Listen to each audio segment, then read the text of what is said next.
Anumang kasarian, estado o paniniwala, buong pusong niyakap ng tinaguri ang People's Pope at ang pag-alala sa ilan sa mga di malilimutang sandali ni Pope Francis.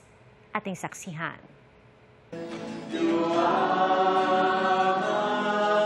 Paghalik sa paa ng dalawang babaeng inmate sa isang youth prison. Pati ang paghalik niya sa mga kabataan, may kapansanan man o wala.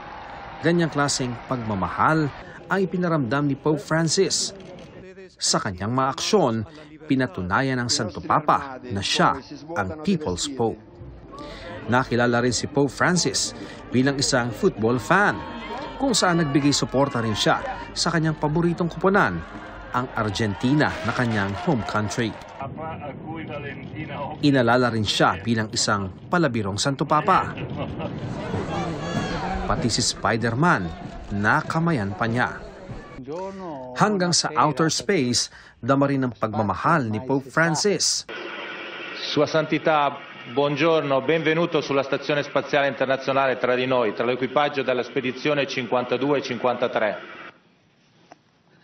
Buongiorno o buonasera, perché quando sei nello spazio ormai si sa.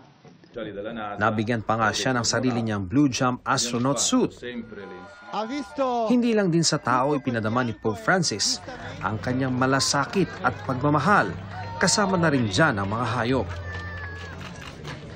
Labis-labis din ang pagmamahal ng Santo Papa sa mga nadamay at apektado ng giyera, kagaya na lang sa Syria. Nakipagkamay rin siya sa mga Syrian refugee. Minsan na rin naiyak ang Santo Papa sa gitna ng pagdarasal para sa mga nagdurusang Ukrainian dahil sa giyera. Isa rin sa mga tumatak sa mga nagmamahal kay Pope Francis ang kanyang litrato habang pinagdarasal ang buong mundo sa gitna ng pandemya. Iniwan man tayo ng isa sa pinakaminahal na Santo Papa, tiyak na hindi malilimutan ng lahat ang pagmamahal na ipinaramdam ni Pope Francis sa ating lahat. Para sa GMA Integrated News, ako si Ian Cruz, ang inyong saksi. Mga kapuso, maging una sa saksi. Mag-subscribe sa GMA Integrated News sa YouTube para sa iba't ibang balita.